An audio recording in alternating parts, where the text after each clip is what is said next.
just as you've heard a lie there that these people have weapons, the same lies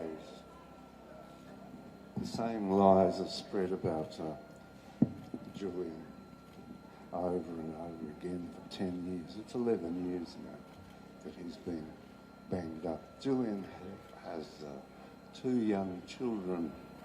What concerns me today is the rights of those children. Now, this is a picture of Julian, the mother of his children.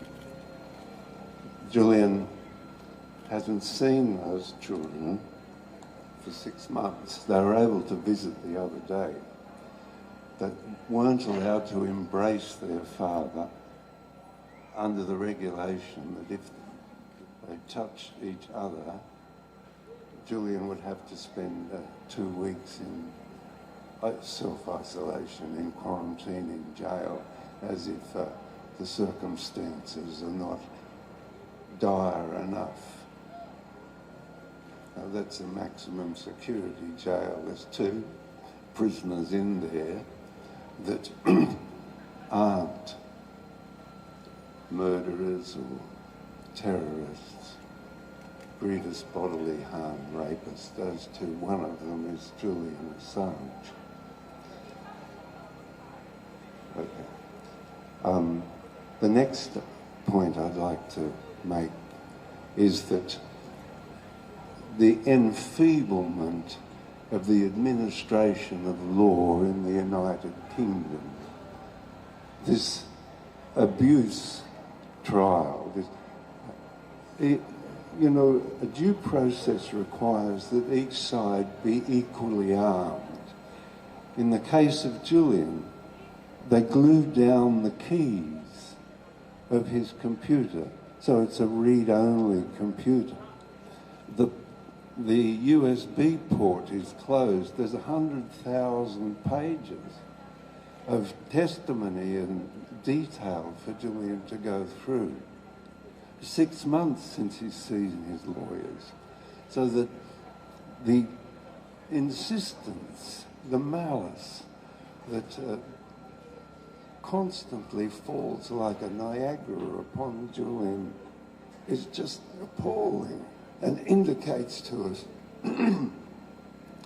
that the administration of justice here is enfeebled.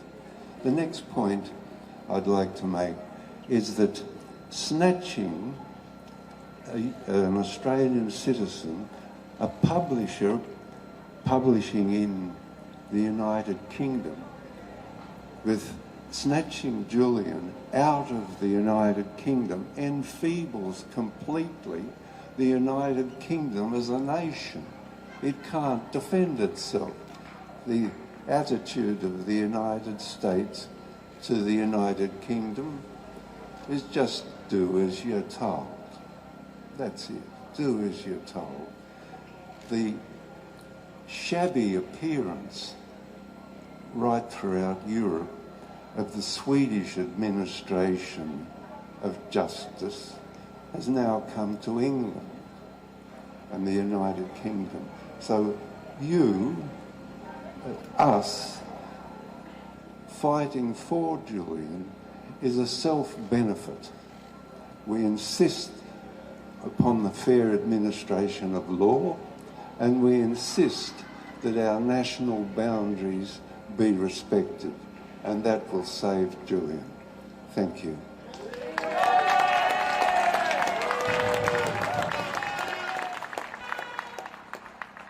What an honour to follow John Shipton. Never has there been such a powerful, gracious, principled campaigner as John. You know, when I first met Julian Assange almost 10 years ago, I asked him why he had started WikiLeaks.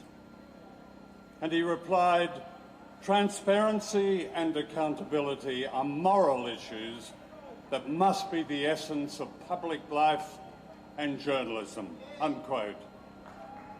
Now, I'd never heard a publisher or an editor invoke morality in this way. Julian believes that journalists are the agents of people, not power. That we, the people, have the right to know about the darkest secrets of those who claim to act in our name. If the powerful lie to us, we have the right to know. If they say one thing in private and the opposite in public, we have the right to know. If they conspire against us, as Blair did over Iraq, and then pretend to be Democrats, we have the right to know. If this morality of purpose, it's this morality of purpose that so threatens the collusion of powers that want to plunge much of the world into war and now wants to bury Julian alive in Trump's fascist America. In 2008, a top-secret US State Department report described in detail how the United States would combat this new moral threat. A secretly directed personal smear campaign against Julian Assange would lead to, and I quote, exposure and criminal prosecution. The aim was to silence and criminalize WikiLeaks and its editor. Page after page revealed a war on a single human being and on the very principle of freedom of speech and freedom of thought and democracy. The imperial shock troops will be those who call themselves journalists. The big hitters of the so-called mainstream, especially the liberals who mark the perimeters of dissent. And that's what happened. I've been a reporter for more than 50 years, and I've never known a smear campaign like this one. The fabricated character assassination of a man who refused to join the club, who believed journalism was a service to the public, never to those above. Julian shamed his persecutors. He produced scoop after scoop. He exposed the fraudulence of wars promoted by the media and the homicidal nature of those wars, the corruption of dictators, the evils of Guantanamo. He forced us in the West to look in the mirror. He exposed the official truth-tellers in the media, so-called, as collaborators, those I would call Vichy journalists. None of these imposters believed Julian when he warned that his life was in danger, that Sweden was a setup, and he was right, and he was repeatedly right. The extradition hearing here this week is the final act of the campaign to bury Julian Assange. It's not due process, it's due revenge. The American indictment is clearly rigged, a demonstrable sham. So far, the hearings have been reminiscent of their Stalinist equivalents during the Cold War. Today, the land that gave us the Magna Carta is distinguished by the abandonment of its own sovereignty in allowing a malign foreign power to manipulate justice, and by the vicious psychological torture of Julian. A form of torture, as Niels Melzer, the UN expert, has pointed out, that was refined by the Nazis because it was more effective in breaking its victims. Every time I've visited Julian in Belmarsh prison, I've seen the effects of this torture. When I last saw him, he'd lost more than 10 kilos in weight.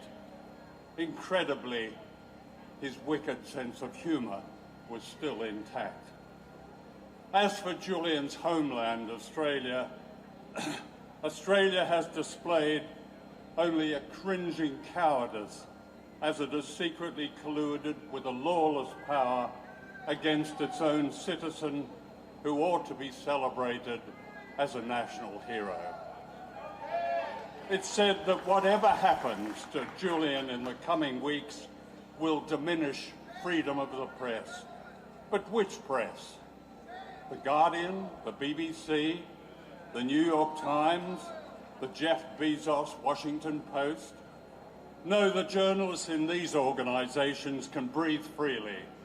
The Judases on the Guardian who flirted with Julian, exploited his landmark work, made their pile, then betrayed him, have nothing whatsoever to fear.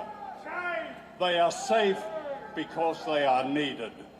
Freedom of the press now rests with the honourable few, the exceptions, the dissidents on the internet who belong to no club, who are neither rich nor laden with Pulitzer Prizes, but produce fine, disobedient, moral journalism, those like Julian Assange. Meanwhile, it's our responsibility to stand by a true journalist whose sheer courage ought to be inspiration to all of us who believe that freedom is still a possibility. I salute him. Thank you.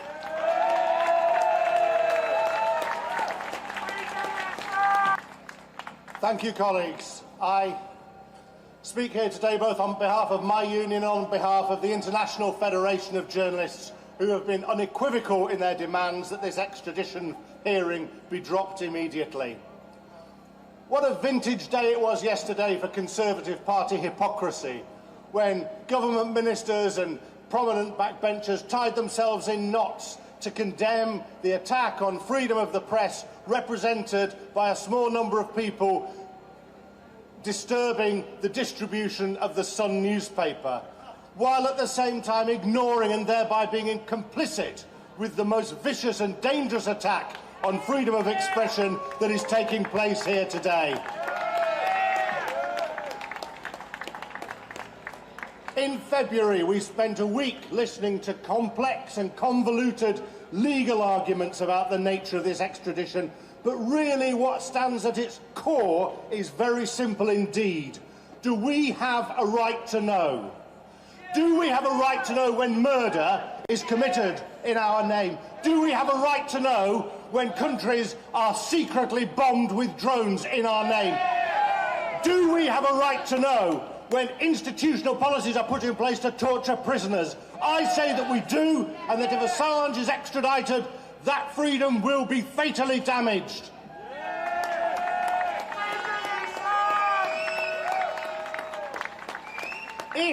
If this extradition goes ahead, if Assange is tried in a medieval legal system, it will chill journalists and free expression the world over. Make no mistake about that. That's why our call should be clear and unequivocal.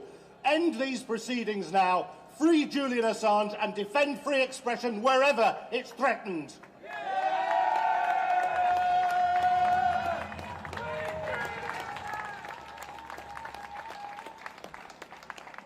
Hello, and thank you all for coming here today in this very important day for the future of journalism.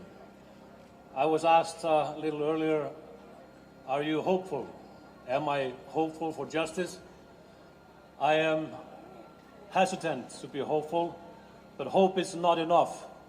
We need to fight for the justice. We need to show our determination to have this extradition request dismissed, because the future of journalism is at stake. There is so much at stake here. A journalist asked me here, the Americans say that WikiLeaks has caused harm by publishing information, and it angered me, and it still angers me. Do we want to talk about harm? I can talk to you about harm. I can talk to you about the young guys who went out at night to collect firewood and were killed, assassinated with a Hellfire missile. I can tell you about the family that was driving a little bit too fast towards the checkpoint in Baghdad and were killed by an 18-year-old soldier. I can tell you about the two children who are now fatherless and whom I met in Baghdad because their father, Matasser Tomal, just stopped his van and tried to save the life of a Reuters journalist, Said Sma. That is the harm I want to talk about. That is the harm that we should be focusing on. And you would not know about this harm if it wasn't for WikiLeaks, if it wasn't for Julian Assange. And we'd have to fight for that right. It is the most important fight. It's the most important fight of this century when it comes to journalism. Let's keep up the fight. Let's stay strong. Let's not rely on hope. Let's fight for justice.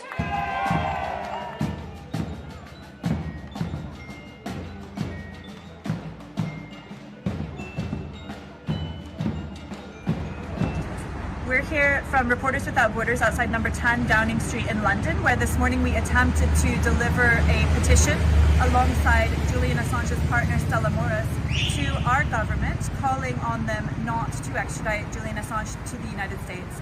Unfortunately, the police informed us that number 10 has instructed them not to allow petitions to be delivered, which is extremely disappointing in a democracy where people do have the right to petition their government. But we will make sure that this call by more than 80,000 people makes its way to our authorities.